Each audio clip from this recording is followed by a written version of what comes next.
I kindly request you all to take your seats. I request the timekeepers to ensure that all the delegates are seated on time. Thank you. Bef- Before the inaugural session begins, here are a few announcements. The conference hall is Wi-Fi enabled. The username is ICAC in all caps and the password is ICAC in caps @ 2025. There is a general instruction sheet enclosed in the delegate kit. We humbly request that all participants go through the instructions and follow them throughout their stay. As requested over email, it is important that all participants wear their badges throughout the duration of the conference. We will be grateful if you could promote your participation in the conference on social media using the social media kit available in the conference website.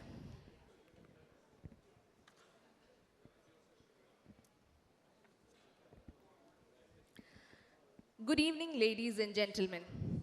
I am Rebecca Rose Varghese, Communication and Events Coordinator at FAS, and on behalf of the Foundation for Agrarian Studies, I warmly welcome you all to the FAS International Conference on Agrarian Change.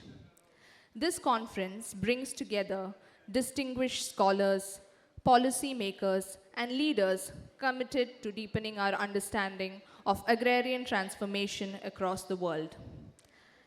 May I now invite the dignitaries for the inaugural session to kindly come up on stage. V.K. Ramachandran, Trustee of the Foundation for Agrarian Studies and convener of this conference. Thank you. Sandeepan Bakshi, the Director of the Foundation for Agrarian Studies. N. Ram, eminent journalist and former Editor-in-Chief of the Hindu Group. S. Mahendra Dev, Chairman of the Economic Advisory Council to the Prime Minister of India. Britta Peterson, Head of the New Delhi office, Rosa Luxemburg Stiftung. Brinda Karat, former General Secretary of the All India Democratic Women's Association. And Luciano Hizenji Moreira, Professor at the Federal Institute of Rio de Janeiro. I also request the following esteemed guests to join us on stage. Parvati Menon, Trustee of the Foundation for Agrarian Studies. Madhura Swaminathan, Trustee of the Foundation for Agrarian Studies and co-convener of the conference theme, Poverty and Standard of Living in Rural Areas. T. Jayaraman, Senior Fellow for Climate Change at the M.S. Swaminathan Research Foundation and the co-convener of the conference theme, The Impact of Climate Change on Agriculture and Rural Development. Venkatesh Atreya, former head of the Department of Economics at Bharati Dasan University and the co-convener of the theme, Productive Forces and Agrarian Relations in the Countryside. And R. Ramakumar, professor at the School of Development Studies, Tata Institute of Social Sciences, and the co-convener of the conference theme, The Role of Modern Science and Technology in Advancing Agriculture.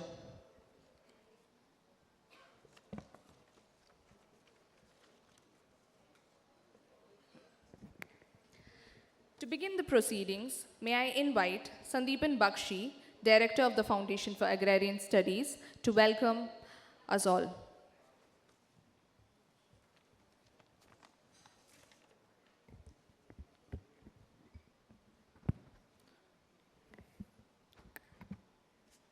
Thank you, Rebecca, and good morning, good evening all.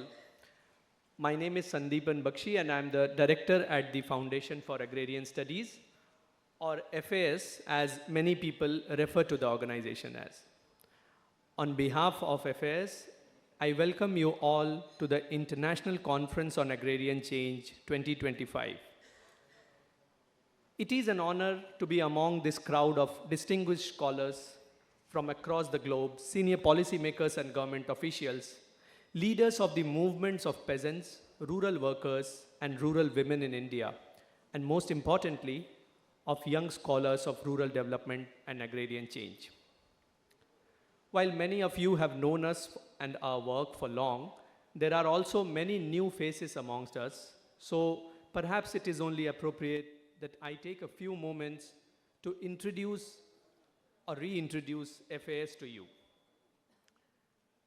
We are a more than 2 decades old independent and professional research organization based in Bengaluru, India, that operates as an active and a growing network of scholars from various institutions from around the globe.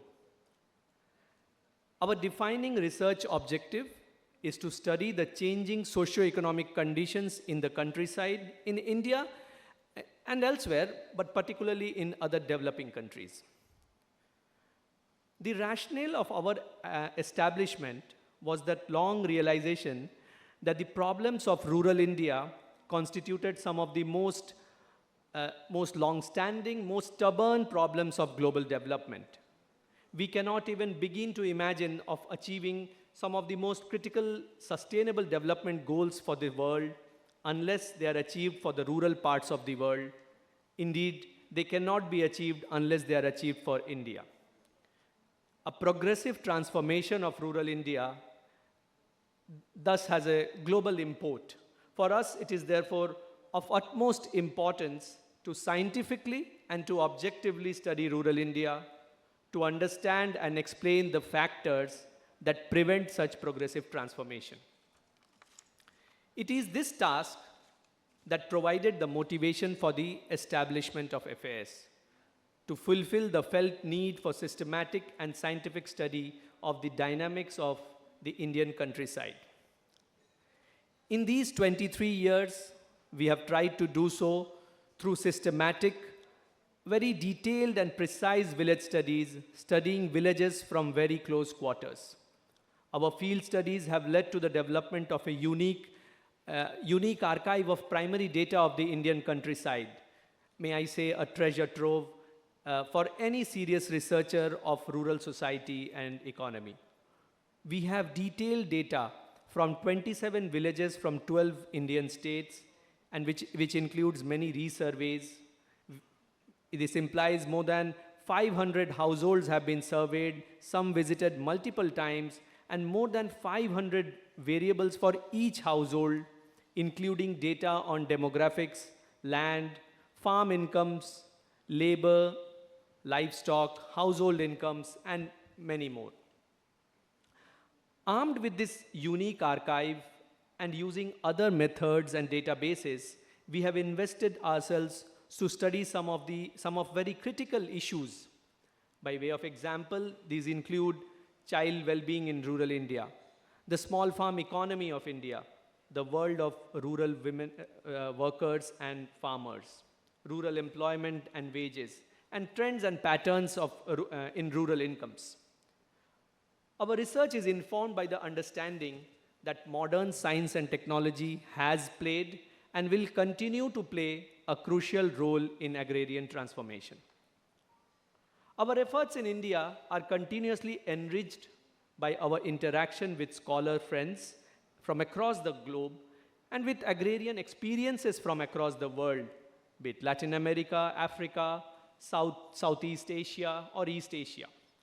We are committed to taking the results of our research to scholars, to policy-making bodies, change makers working on the ground, and young scholars and students of rural India. We regularly publish our work. Our open source peer-reviewed academic journal, the Review of Agrarian Studies, is now in its 16th year and has a global presence. We have published 12 books in these 23 years of existence. Some are based on our village surveys, while others are theme-based studies.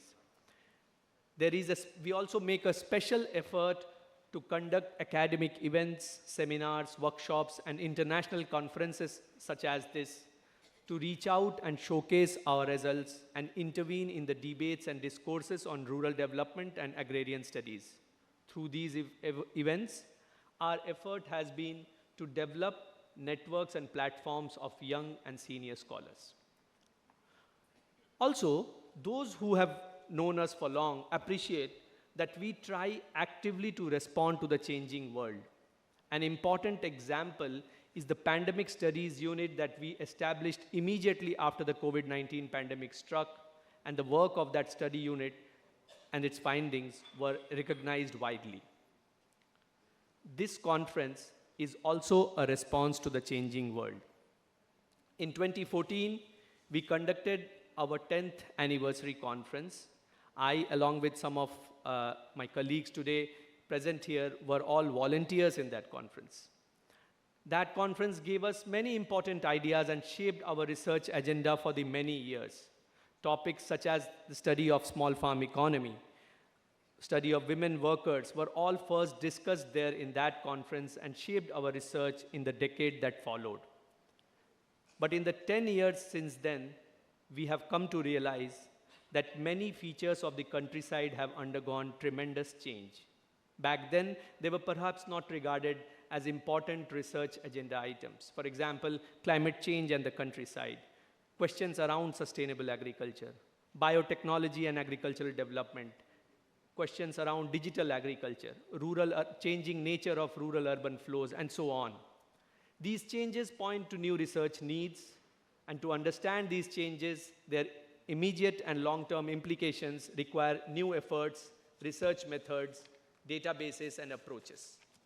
But we also realize that these changes are taking place amid peculiar continuities, the parlous living conditions of the majority of rural population, agrarian relations that are marked by land and wealth inequalities, significant yield gaps that are persisting, and unequal vulnerabilities to external shocks. In the next few days, we hope to hear about and learn from new research on these continuities and changes in the agrarian question. Through intense discussion and debate over the next 3 days, we hope to develop an agenda for new research. We are honored by the fact that the respected Chief Minister of Kerala, Sri Pinarayi Vijayan, has agreed to formally inaugurate the conference. He was to be here in person but could not make it due to some pressing commitments, but has sent a pre-recorded inaugural speech. But before it is played, a big thank you to our main partners, the Rosa Luxemburg Stiftung, the Kerala Bank, International Rice Research Institute, NABARD, and Bath University, especially the Center for Development Studies at Bath University, and many other individuals and institutions whose support has made this gathering possible. Now may I request that the inaugural address be played. Thank you. Sisters and brothers, it gives me great pleasure to speak to this International Conference on Agrarian Change that is being organized by the Foundation for Agrarian Studies here in the state of Kerala. I consider this conference, which is being attended by distinguished scientists, social scientists, eminent public personalities, organizers of the people of rural areas, policy makers, and many young scholars, to be a very important event. On November 1st, we had the privilege of announcing the eradication of extreme poverty in the state. This was an event, we believe, of utmost historical significance. It is the culmination of a process which began with the Renaissance movement and comprehensive change in agrarian relations. For more than a century, the people of Kerala have participated in the movement for agrarian and social change and for the freedom of working people. The first government after the formation of Kerala, led by E.M.S. Namboodiripad, took office on April 5th, 1957.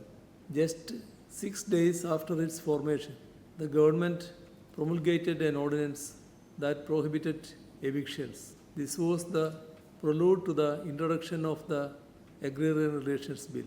Along with this, the first government also initiated steps to create inclusive systems of school education, health provision, and measures to ensure social justice to the most oppressed sections of society. By the end of the last century, Kerala led India in respect of its achievements in health, school education, social justice programs, and decentralization of power.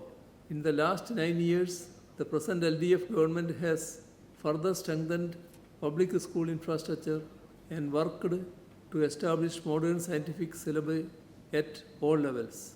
There has been increased state plan investment in higher education.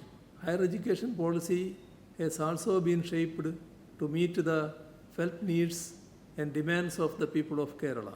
The state government emphasizes the inculcation of scientific temper in school and university syllabi. We have embarked on our journey towards building a knowledge society. In this endeavor, connect between higher centers of learning and job providers is very important, and we are paying much attention to skill development among the students and youth. Social provisioning in the form of public access to health, education, food, housing, social security, pensions, and policies to further the economic and social empowerment of women have been a hallmark of planned development policy in Kerala. Though we are proud about achievements in our social sector, we recognize the need to pay attention to infrastructural development, making growth in our economic sectors robust and strengthen our public finances. These are vital determinants in the move towards making Kerala on a par with any developed part of the world. I am extremely happy to note that you have come here to present the results of your studies in the agrarian sector. I am sure that the experts present here will be able to give valuable inputs to the policymakers. I wish the conference success and hope that its proceedings will be of much value to us in the government. With these remarks, I formally inaugurate the International Conference on Agrarian Change and wish all the eminent personalities present here a pleasant and memorable stay in Kerala. Thank you.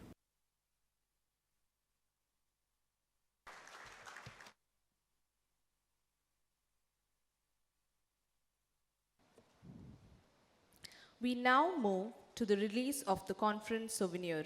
A publication that introduces the conference, includes messages from some of our distinguished speakers and collaborators, and showcases the work of the Foundation for Agrarian Studies. May I request Mr. N. Ram to release the souvenir. To present the first copy of the souvenir to S. Ramachandran Pillai, a senior leader of the Agrarian Movement of India.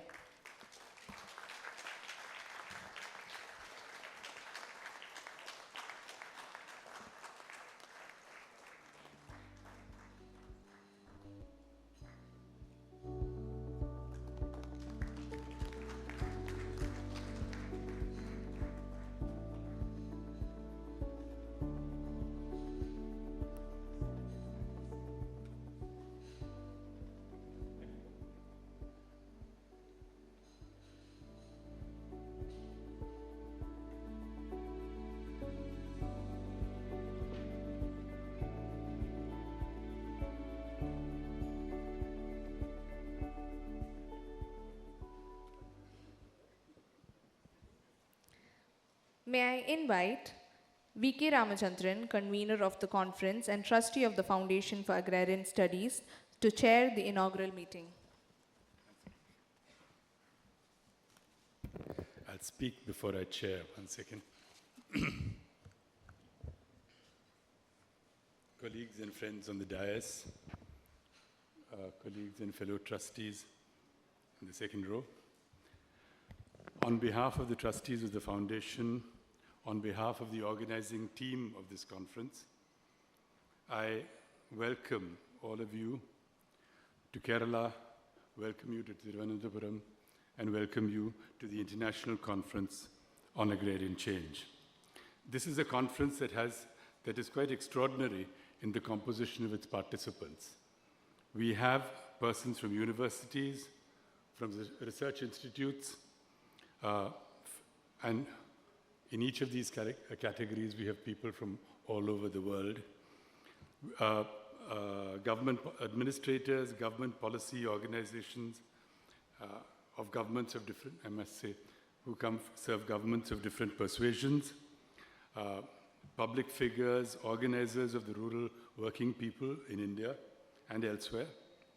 we have leading media persons, we have leading cooperators. In fact, we have the leaders of the most important cooperative organizations of two of the regions in which they are active. It has here, and we have Uralangal also. They are from different parts of the world, and cutting across all this is the presence of young scholars here. We are very happy that I believe more than 50% of this conference, more than 50% of the participants in this conference are under 40, and about 60% of the papers are by young scholars. When we, a few months ago, when we put in a call for papers on our website, we did not expect that in the next few days we would get 135 proposals from all over the world. And many of these, we weren't able to take all of them, but I can tell you that almost every single one was very seriously written. And the day the deadline closed, we still had a huge number coming in asking us to extend the deadline. So that has been a sort of, for us, it has been a pre-conference success. So let me now discuss some of the themes of our conference. We stand, as Sandeepan said, at a particular juncture in respect of agriculture and rural development, and in the place that they occupy in our society and polity. Understanding agrarian change requires studying and analyzing the interactions between global processes, that is, the actions of multinational capital and corporations, national processes, that is, changes that are determined by national governments, by national ruling classes, and national political movements, and local processes, that is, the specific dynamics of the infinite variety of local agrarian regimes and of different scales of agricultural and rural development that exist in rural areas today. This and some of the issues associated with these concerns are the subject matter of our theme number 1, which is co-chaired by the co-convener for this was Professor Venkatesh Athreya. The agriculture is essential to the survival of humankind, and by agriculture I mean agriculture in the broadest sense. We have one of the world's most famous fish scientists here, and includes the cultivation of crops, of horticulture, aquaculture, fisheries, livestock and animal rearing, and forestry. Agriculture is essential to the survival of humankind for the provision of food for all people and for the fulfillment in different degrees of the needs of people with regard to fiber, fuel, and construction material. Agriculture needs constant advance, both to meet new challenges, Sandeepan mentioned climate change, and to provide improved nutrition for the malnourished, at least 1 billion people, and to do so with a sustainable footprint. Progress in agricultural science and technology is necessary if agriculture is successfully to meet these needs. By, say, 2050, when the population of the world is projected to be about 9.7 to 10 billion, it is worth recalling that in 1968, during the early years of what we call the first Green Revolution, the population that world agriculture had to support was about 3.5 billion. Now, while it is science, it is to science that we turn for solutions. In recent years, the application of science and technology to agriculture, and even research and field trials, has been the subject of much controversy. It has been under sustained attack even from certain organizations and groups who who are in their way committed to the protection of the environment, at least professedly, and with sustainable agriculture and enhancement of the livelihoods of the working people.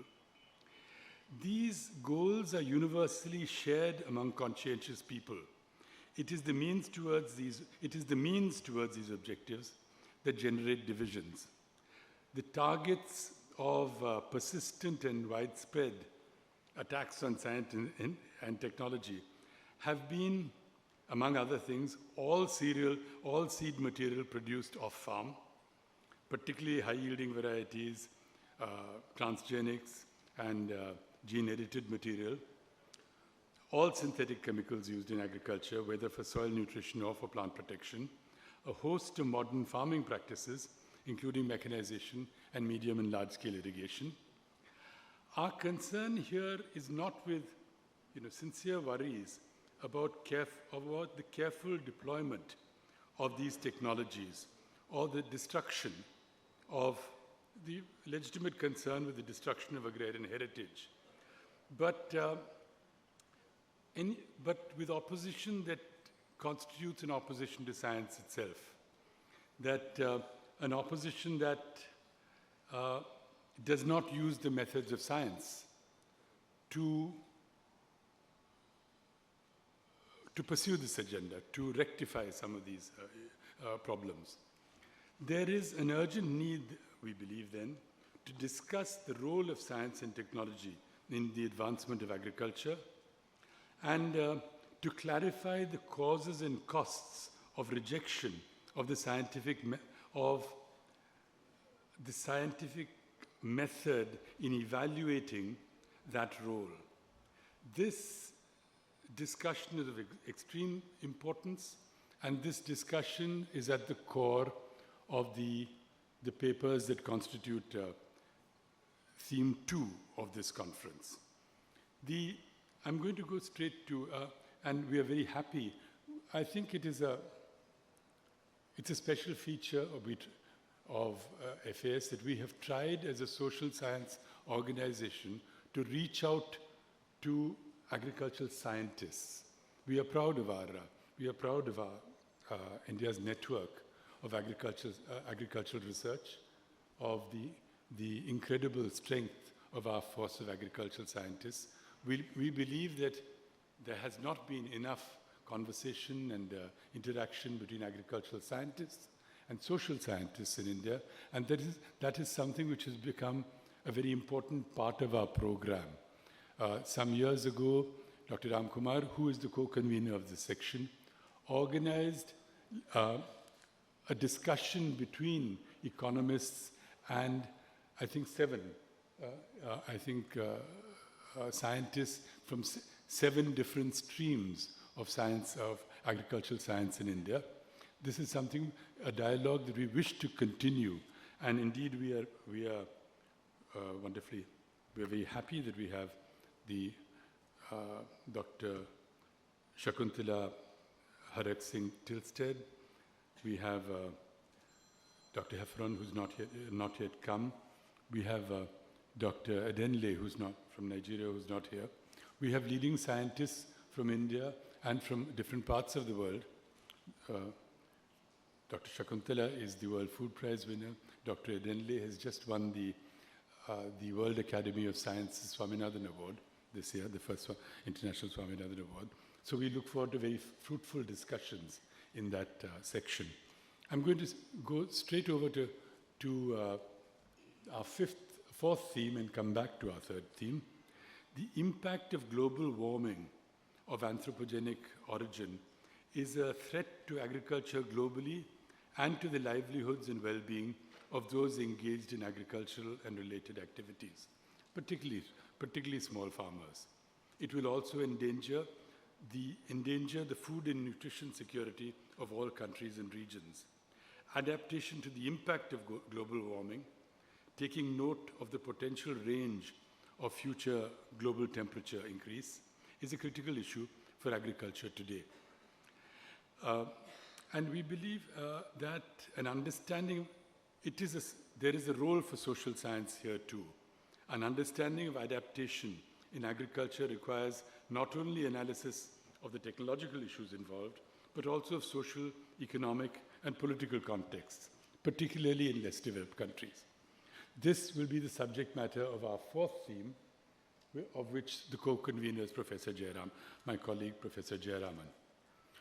Our second theme, I had said that a minute ago that over 1 billion people are undernourished in the world. This is if the scourge of poverty is present anywhere, it is present in India. We just take a simple index of poverty. In the United States, if you spend more than 1/3 of your income on food, then you are considered eligible for food support as a poor person, as a person who is in poverty. If we take the food share criterion, rural India, 85% more, 85% more. I don't. What kind of number is that? More than 85%, 90% fall within a perfectly reasonable and almost unarguable criterion of poverty. The first thing that strikes the observer of rural India is the misery that vast masses of rural India live in. And that is certainly central to the concerns of the Foundation for Agrarian Studies, and that will be the subject matter of theme number 3 in our conference. Before I end, let me just mention a few more points. One is, Sandeepan, you left out one of our great supporters, the TNQ Foundation. The TNQ Foundation has supported, along with our co-publisher, Tulika Books. We could not have run the Review of Agrarian Studies without the TNQ Foundation support over the last 15 plus years. We could not, and in the early years, their support for our website and for our in fact, running was very important. So let me put that on record too. Before I end, we are in our first decennial conference, which was held in Kochi. I pause a minute to remember some of the people who were there. Many of you, of course, were there. But 3 important people who were there who are not here. One was the person who inaugurated the conference, M.S. Swaminathan. The second was a very important special speaker at the sessions, Abhijit Sen. And the third was, who gave a very impassioned last speech, Amir Bagchi. If you remember that last session of the conference, those who were there. Amir Bagchi also, he came to me after when we announced at the end of the last session of the conference, and said, in his fierce way, this is the best conference I've ever attended in my life. So that's a very difficult thing to aim for, but let's give it a try. Thank you all. We look forward to this conference.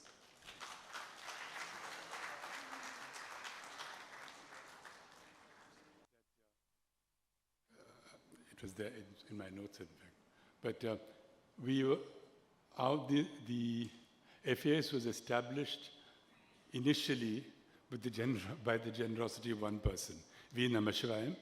He when we first started talking about this, he made a very generous contribution. He is not super rich or anything, but he gave a great deal of what the assets he had at the time to help to found the FAS. Namashivayam was unable to come today because he has a very difficult problem with his knee, and he had to go into surgery this morning. So he felt very bad about this. He said he was very upset, and he said, I feel out of control. Things are going, So, but anyway, we wish him a speedy recovery, and we look back to that time when his generosity meant the difference. which helped establish this, the organization in the first place. Thank you all very much. Thank you for that. Yeah.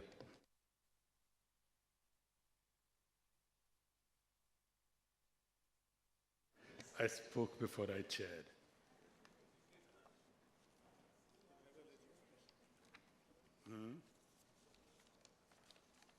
Yeah. I'm going to request S. Mahendra Dev, Chairman of the Economic Advisory Council to the Prime Minister of India, and an old friend of the foundation from its early days, and also who chaired sessions at the first decennial conference some 11 years ago. Thank you. Please, Mahendra. I'm going to request all the dignitaries on the dais and all the participants, good evening to all of you. So let me first thank V.K. Ramchandran and other organizers for inviting me to this conference. I also take this opportunity to compliment the Foundation for Agrarian Studies for organizing this international conference on agrarian change, and also for their good work on village studies for more than 2 decades. Village studies on various aspects of agriculture and rural areas are important, as national surveys like NSS and other surveys can't capture some of the agrarian and rural changes at the village level, and their village studies are very, very good in that way. Turning to international conference, the issues that will be discussed at the conference are crucial for the well-being of the population of rural areas in particular, and also in country in general, because agriculture is important for the overall growth of the country. The strength of this conference lies in its commitment to multidisciplinary engagement and grounded research by bringing together economists, sociologists, agronomists, environmental scientists, policymakers, and community voices.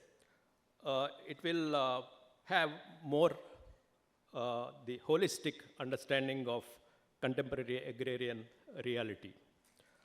The 4 themes in the conference, as Ram mentioned, are very important. The relations of production in the countryside, a role of modern science and technology, poverty and standards of living, and impact of climate change are important in, for agriculture in rural areas. The presentations are, all over the world we have participants. It is known that, the global, national, and local factors determine the outcomes on well-being of the agriculture and rural population. See, as mentioned earlier, the world has witnessed profound economic, technological, environmental, geopolitical shifts and have reshaped rural societies and agriculture systems, both in India and other developing countries. For example, at the global level, we all know geopolitical uncertainties and trade tariffs can have impact on India's agriculture and other developing countries. It is also known that in advanced countries, in the US and Europe, have higher agriculture subsidies. In fact, at global level, we have $800 billion dollar subsidies, and which are mostly by US and Europe. It's also known that Indian marginal and small farmers can't compete with the large subsidized farmers of the advanced countries.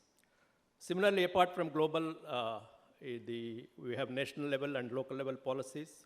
On agriculture, as Ram mentioned, science and technology is very important, plays an important role. We all know the story of Green Revolution, but now we have to move ahead, and also gene editing and other technologies are needed. Of course, digital is also coming now. So at the village level, it's important to discuss agrarian change, particularly in terms of the well-being of small and marginal farmers, agriculture and rural laborers, their wage rates, rural non-farm employment, inequalities in land and other assets, and also mentioned earlier the malnutrition, and women's well-being, etc. Similarly, looking at poverty and standard of living is also important. On climate change, as mentioned, the impact on agriculture is real. on yields and many other factors. So adaptation measures for climate resilience are needed. Lastly, institutions are important. There are many rural institutions, for example, even women's groups, like Kutumbasri in Kerala are doing well. But a discussion, of course, on Panchayati Raj institutions is also needed, because a study shows that spending at the discretion of the local governments is 51% in China, 27% in the US and Brazil, and only 3% in India. Of course, Kerala's experience is on PRS is different. So to conclude, the International Conference on Agrarian Change is timely and consequential, as it is going to discuss various issues related to the well-being of agriculture and rural population. So these conversations are essential not only for academic inquiry, but also for influencing policy that can meaningfully improve the lives of small producers and rural workers. So this is also important, as I said, for the country's economy, inclusive growth and sustainability. So I look forward to the rich discussions over the coming few days in this international conference. Thank you very much. Britta Petersen, the head of the New Delhi office of the Rosa Luxemburg Stiftung. If Rosa was an eagle, her foundation has been our rock. So, come, Britta. This conference. Let me say a few words about the Rosa Luxemburg Stiftung. We are one of the German political foundations. We are affiliated with the left party in the German parliament. For those of you who do not know the system of political foundations in Germany, we have the quite unique and luxurious situation that a political party that has been over a certain period of time in the parliament is entitled to have state funding for a political foundation. And we are the political foundation of the left party, and therefore we are able to support many partners abroad, and the Foundation for Agrarian Studies is one of those partners. We are very happy that we could support and cooperate with FAS over a longer period of time, and especially to support this conference now at this point in time. I think it comes at a very important time, as we all know global forces are pushing and pulling us in different directions now that are not helpful in many ways, especially also for the agrarian sector. The relegation of climate change to the back burner under the pressure of global capital is a very worrying aspect. There are many others. With FAS currently we are running a program on the effects of digital technologies and AI on agriculture in India, and we are looking forward to the results of this. I'm also looking forward to, because FAS has been known to us as one of the partners who's doing excellent, profound academic work, and I'm really looking forward to the many presentations that will be following here in the next days. I would like to tell you a short story before I end. This morning I went to the Ayurvedic center here at this hotel in order to get a massage. I can really recommend it, they're very good. And so I had a chat with a therapist there. Are you talking about, things that you are talking about, like the number of children you have, marriage, husband, and so on and so on. And so then I asked her if her husband also works here. And she said, no, he doesn't work. And before I managed to find a way how to diplomatically deal with that kind of answer, she said, he is a farmer. I do not want to overinterpret this small story, but let that sink in. The people who are putting our daily bread and rice on the table. They're probably not even considered as workers anymore. And his wife, who has probably a stable income, is now the main breadwinner. Good for her, not so good for him. And he's running now what was formerly called a kitchen garden, or producing some kind of vegetables, what was formerly probably the main income of the family. So there's a lot to discuss about the problems of the agricultural sector, and I really look forward to the discussions, and I wish this conference a great success. Thank you. Thank you, Britta. I now request N. Ram, known to all of you. They are one of India's most famous journalists and former editor-in-chief of the Hindu group of newspapers. Ram has been a support. I think he was probably there when we registered the foundation in Chennai in 2003 at the sub-registrar's office in Mylapore in 2003. He has been a supporter in many ways of the foundation, and it gives me great pleasure to ask him to speak. Chair, participants in this conference, friends, I think this is going to be an interesting and very significant conference. I remember the first international conference held in Kochi on the same theme at that point of time, 11 years ago. And the big question is, how much has changed? I just want to mention something about the origins of this foundation, the Foundation for Agrarian Studies, a long time ago. I believe it goes back to Ramachandran-led work in the Kambam Valley in Tamil Nadu, near Madurai.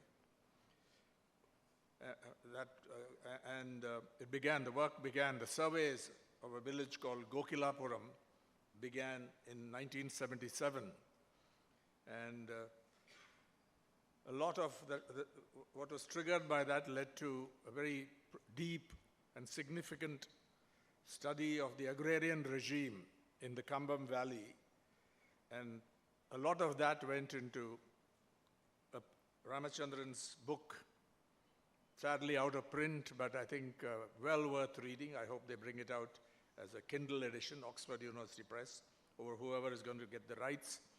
Wage labor and unfreedom, agriculture, in agriculture, an Indian case study brought out by OUP in 1991. And the reason I mentioned that is it made a powerful point that with so much growth and technical change, show cause why so little has changed in the position of agricultural laborers, relatively unchanged over a very long period. Can that be said today? I don't know the answer to this question, but the concept note, which is very comprehensive, and some of it beyond my competence to understand,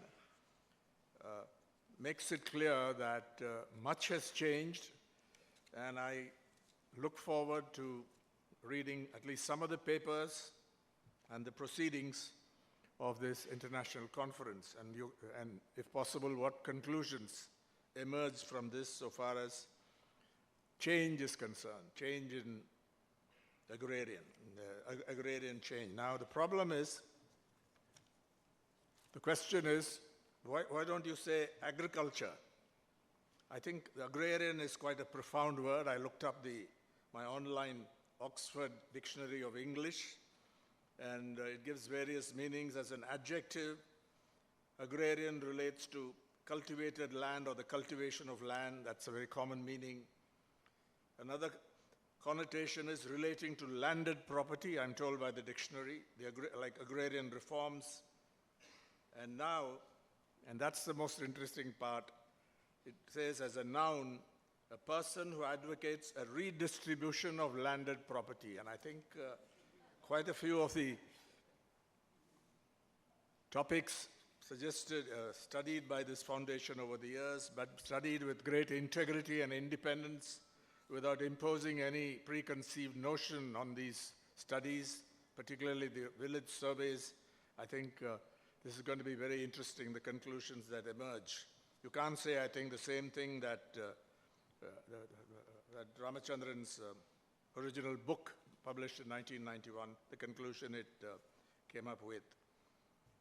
I think this foundation has done, I wouldn't say it's unique, but it is pretty special, because apart from its independence, it has built a network, a very large network of people interested in the agrarian question in India and to some extent in other less developed countries.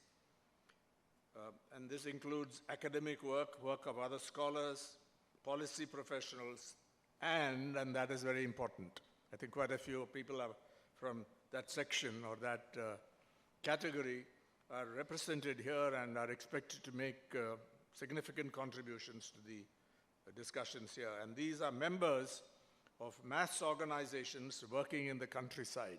This, I think, is special. It's not easy to bring academics, professionals, geneticists, and so on to sit at a table or in a room and discuss on even terms, treating them as equal, people representing mass organizations who are committed to the well-being of the most deprived sections of society. And for example, those covered in Ramachandran's book, Unfreedom in Agriculture, that they're wage laborers, but they are bound by other ties, semi-feudal ties or caste and so on. They cannot get out for whatever reason. And that is unfreedom. Today, my impression is there is much less unfreedom. I could be wrong on this, but still the problem needs to be studied. The journal is, I think, highly respected, the Review of Agrarian Studies, and you're expected to make some criticism, not just give applause. And I think some of the surveys, they can be written up a little quicker, but for that, they need support from a lot of you out there. I think editorial services, production services, I think need to be strengthened for the foundation, because you can't do a survey today and bring it out 10 years later. They don't do that, but that's the problem. I think for academics, they accept it. It's part of a way of life. For many of them, you can take a decade or more to bring out your book based on a survey or a study. But I think that's where the foundation really needs help. Earlier, Ramachandran used to go through every page, every word of these reports. He can't do it anymore given his other responsibilities. But I think that's where there is a gap. I speak as a journalist, and we work on deadlines, often in haste and with many mistakes. But I think if those editorial and production technical services are strengthened, I think you can bring out a lot more. I really value the work of this foundation. I just want to make one more point before I end. I made this suggestion, Ramachandran reminded me 11 years ago at that conference, and it remains the same.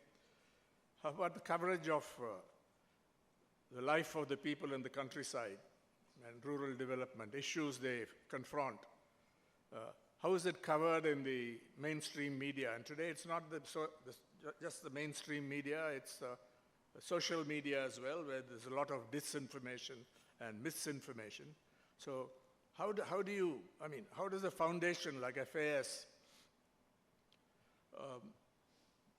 seek to influence the coverage of these issues in a desirable direction, in a progressive direction? And here I go back to somebody I greatly esteem, Professor M.S. Swaminathan. I worked as a trustee for the M.S. Swaminathan Research Foundation based in Chennai for quite a while. And I learned a lot from him, even as a journalist. Professor Swaminathan, as soon as a meeting was over, would go and dictate the minutes, even though there was a rapporteur or a minute taker there. Professor Swaminathan invited journalists and held workshops on technical subjects, on subjects that require specialization. These people were brought to the foundation. They spent a couple of days, and quite a few of them became quite proficient in the areas that they were sought to cover. Today, you find that very rare.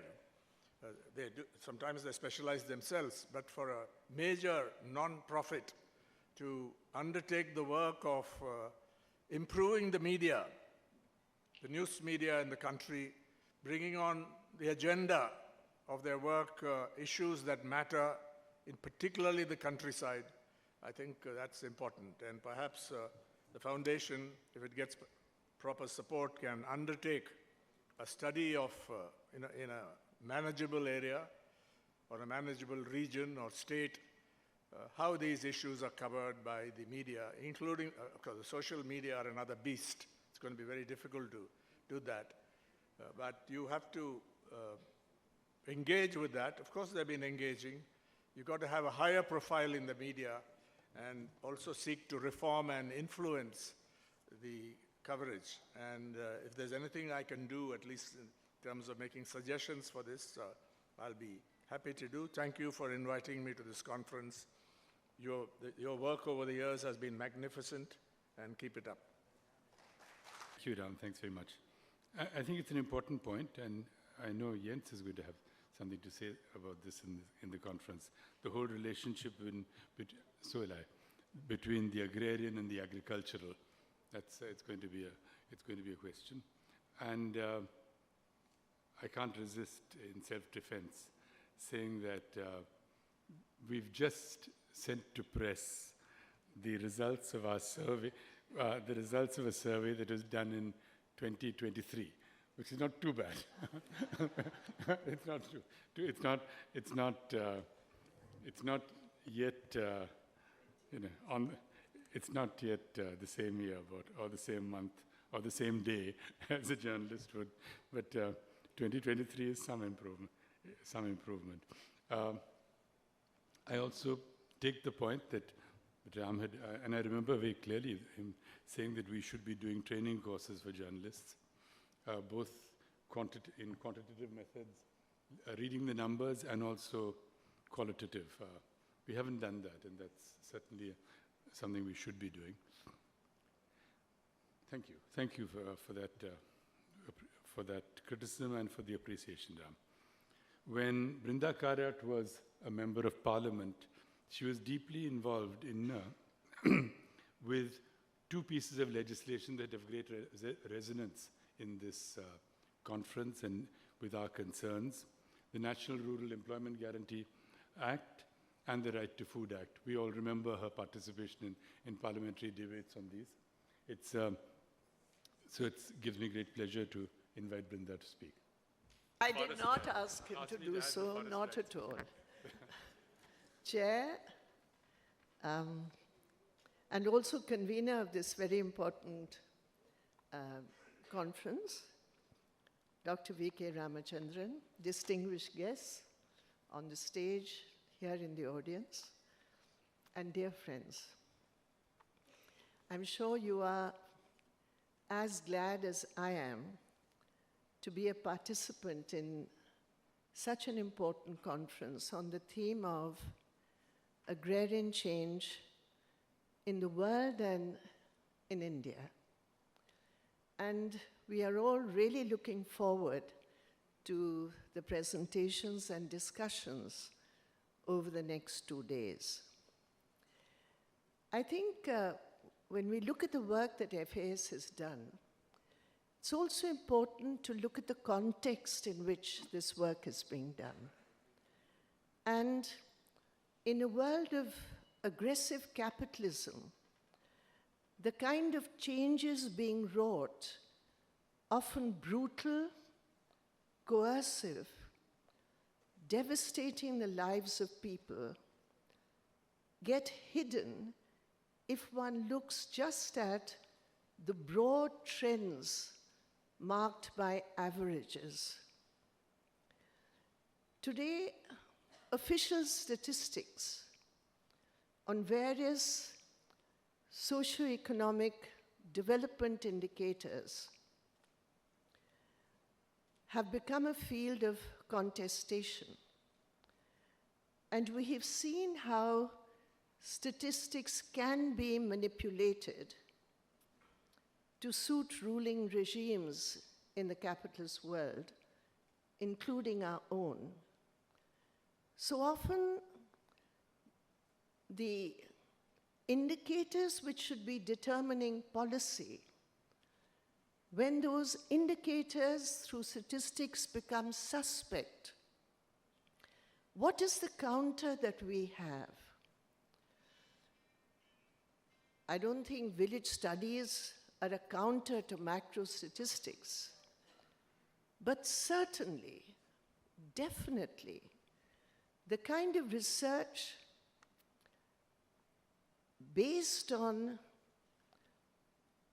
the realities at the ground level are increasingly becoming more and more important. The most recent example of manipulation of statistics, and perhaps the most cruel, is the count of children who are facing starvation in Gaza. Shakuntala ji, as somebody who's so committed to the world of nutrition, you know what is happening in Gaza and how even today the reality is being concealed. Generally speaking, measures of poverty are perhaps the most vulnerable to juggling, manipulation, and underestimation. In such a scenario, the work of research based on field studies capture trends which are often invisibilized. The FAS has excelled in this field. Most importantly, through such studies, it has been able to capture the changes taking place in rural India, the development of a new kind of rural elite, and the class differentiation taking place. And importantly, the studies capture the lives and work and survival strategies of the poorest of the poor in the village that is studied. Another most important aspect of the work of the FAS is its attention to understanding and identifying the separate gender dimension in work in rural India. The work that should be separately measured, done by men and women, the work burden on women, the difference in the incomes of men and women. And as we know, we are living in a country where, and perhaps in many other developing countries, where the kisan, the peasant, has traditionally been identified as being male. When you think of a farmer, you think of a man. With women's work being considered supplementary and of supplementary significance, most government schemes are also based on the erroneous and patriarchal understanding that the farmer is a man. Of course, there have been women scholars and great agricultural experts and scientists such as M.S. Swaminathan, who have challenged these myths and worked on programs for women farmers. There is an important body of literature globally on the issue of women's unpaid work. The FAS in its work, I believe, has contributed much in this area. As an activist working on rural women's issues, I have found the FA's research on women's work most educative and most useful, giving such an accurate picture through time-use surveys of a very high quality.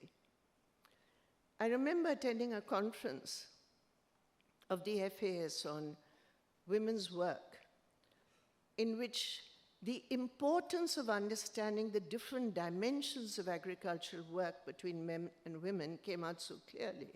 For example, a study, I think it was a paper presented by Ramachandran, which showed that a peasant woman working on her own land, her own farm, spent more time hiring out her labor on others' land. I mean, this was something which was quite new in the understanding of women's work. And she was spending more hours in hired labor than the male peasant. This is of a middle or small peasant family. These insights, based on solid research, are not just for academic use, but they really do inform, strengthen, and in a way, show the path for organization on issues which are real for the cause of all those working among the rural poor and and farmers. And most importantly, I would say, the quality of research is of such a high standard. Today, when we are dealing with so much unscientific, what can I say, garbage, in the place of the use of scientific methods or technology to understand rain, to understand where there's rain, where there is no rain, the whole question of climate change. There's such an unscientific approach today to understanding technology in the way it can be used. I think this work of FAS, so scientific, so thorough, and with such a high standard of credibility and objectivity, I think it really is an example for research organizations across the world. So, as an activist, I would thank the FAS for so much information which helps us in struggle, and also I wish their work more strength in the future and the very best wishes for the success of this conference. Thank you. Much, Brinda. Now I'm going to call on a new friend, and a new friend of FAS, Professor Luciano Moreira. He's a professor at the Federal Institute of Rio de Janeiro in Brazil, and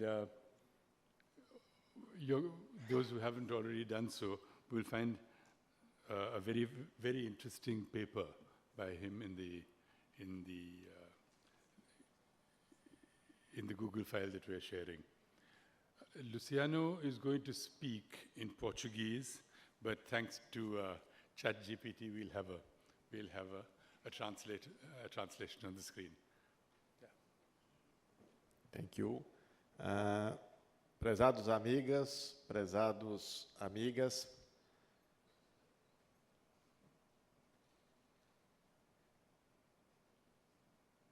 trago caloroso e fraterno abraço da Fundação Maurício Grabois, organização de estudos e pesquisas vinculada ao Partido Comunista do Brasil, destinada a desenvolver a teoria marxista e contribuir para a formulação de um projeto nacional de desenvolvimento voltado ao socialismo no Brasil. Índia e Brasil, embora separados geograficamente por oceanos e continentes, compartilham notáveis afinidades históricas e culturais, inclusive no campo agrícola. A pecuária brasileira não teria a desenvoltura que tem hoje sem a genética do gado indiano, bós índicos, que há um século aportou no Brasil e se adaptou perfeitamente ao nosso clima, aprimorando por completo nossa bovinocultura. Nossa história enquanto nação não pode ser descrita sem lembrarmos do chamado ciclo da cana-de-açúcar que vivemos por séculos. Hoje, a cana-de-açúcar nos propicia sermos uma referência mundial em biocombustíveis renováveis a partir do etanol. Tampouco podemos deixar de citar o arroz presente nas refeições do dia a dia de nosso povo, o algodão e tantas outras espécies agrícolas que nos foram presenteadas pelos irmãos indianos. Ambos os países são economias emergentes, de grande extensão territorial, com populações profundamente ligadas à terra e à produção de alimentos. Essa conexão com o meio rural moldou não apenas suas economias, mas também suas identidades culturais e espirituais. O respeito à terra, à fertilidade e ao trabalho agrícola ocupa lugar simbólico tanto no Holi, Festival Indiano das Cores e da Colheita, quanto nas festas juninas brasileiras, que celebram o ciclo do plantio e da fartura. Em ambos os povos, a agricultura não é apenas uma atividade econômica, mas uma expressão de vida comunitária e identidade. Na Índia, a agricultura é uma atividade milenar, associada a valores espirituais e sociais. O cultivo de grãos, especiarias e algodão faz parte do cotidiano e das tradições religiosas. De modo semelhante, o Brasil desenvolveu uma agricultura rica e diversa, que mistura saberes indígenas, africanos e europeus. O resultado é um modo de vida rural marcado pela diversidade de práticas e pelo respeito à natureza, uma visão que encontra eco na filosofia agrícola indiana. Ambos os países enfrentaram desafios comuns, o impacto das mudanças climáticas e necessidade de modernização tecnológica e a busca por sustentabilidade. Nesse contexto, Índia e Brasil têm se aproximado cada vez mais por meio da cooperação técnica e científica. A parceria entre a Empresa Brasileira de Pesquisa Agropecuária, a Embrapa, e o Instituto Indiano de Pesquisa Agrícola, IARI, é um exemplo disso, promovendo o intercâmbio de conhecimentos sobre biotecnologia, manejo de solos, irrigação e uma agricultura de baixo carbono. Entretanto, a modernização das agriculturas indiana e brasileira traz desafios significativos. Em ambos os países é urgente conciliar avanço tecnológico com a preservação ambiental, reduzindo a dependência de insumos químicos e o desmatamento. A democratização do acesso à terra, ao crédito e às tecnologias também se impõe como prioridade. Milhões de pequenos produtores ainda enfrentam limitações estruturais que os afastam dos benefícios da inovação. No caso do Brasil, soma-se a esse quadro o impacto das políticas neoliberais, adotadas a partir de 1980 e que o governo Lula não logrou superar. Este neoliberalismo, defendido pela elite brasileira, enfraqueceu a capacidade do Estado em planejar e coordenar o desenvolvimento nacional. O desmonte de políticas públicas voltadas ao campo, a redução de investimentos em pesquisa e extensão rural e a privatização de empresas estratégicas contribuíram para a perda da autonomia tecnológica e produtiva. Esse processo abriu espaço para uma brutal desnacionalização da economia, com crescente dependência de multinacionais no fornecimento de insumos agrícolas, maquinário e até de sementes. Reverter este quadro é um dever de todos nós que lutamos pela verdadeira independência de nossos países frente ao grande capital internacional, sobretudo o rentista. Em nome da Fundação Maurício Grabois, espero contribuir com este exitoso evento, aportando um pouco de nossa experiência e absorvendo o conhecimento dessa rica trajetória de lutas agrícolas e rurais do povo irmão indiano. Thank you. Thank you, Luciano. Thank you. We're coming to the end of this inaugural session. Before I end, I'd like to say how much, over the years, our relationship with the All India Kisan Sabha and the All India Agricultural Workers Union has meant to our research. Without the encouragement, without that interaction, without the, right from the beginning, without that interaction, without that sort of response from them throughout, on the value and the substance of our research, it would have been impossible for us to travel this path. Some people here, Dr. Ashok Dhawale, but above all, S. Ramachandran Pillai, who was there even before the foundation was formed, have Vijay Raghavan is also, and others have really strengthened and enriched whatever contributions we have been able, whatever contributions the foundation, whatever studies the foundation, whatever value the studies of the foundation have, could not have been without the participation of these mass organizations, without their constant evaluation and criticism. Another point I'd like to make before before this session ends is to convey our deep gratitude to the All India Kisan Sabha, the Kerala Karshaka Sangam, and the Karshaka Tolari Sangam, the Agricultural Workers Union in Kerala, for the support that they gave this conference. Without that support, we would not have been able to hold a conference on this scale and in such a wonderful context. Thank you very much for that. With this, we conclude this session. We are going to start the plenary session very soon, but thank you. The inaugural session is over. Thank you.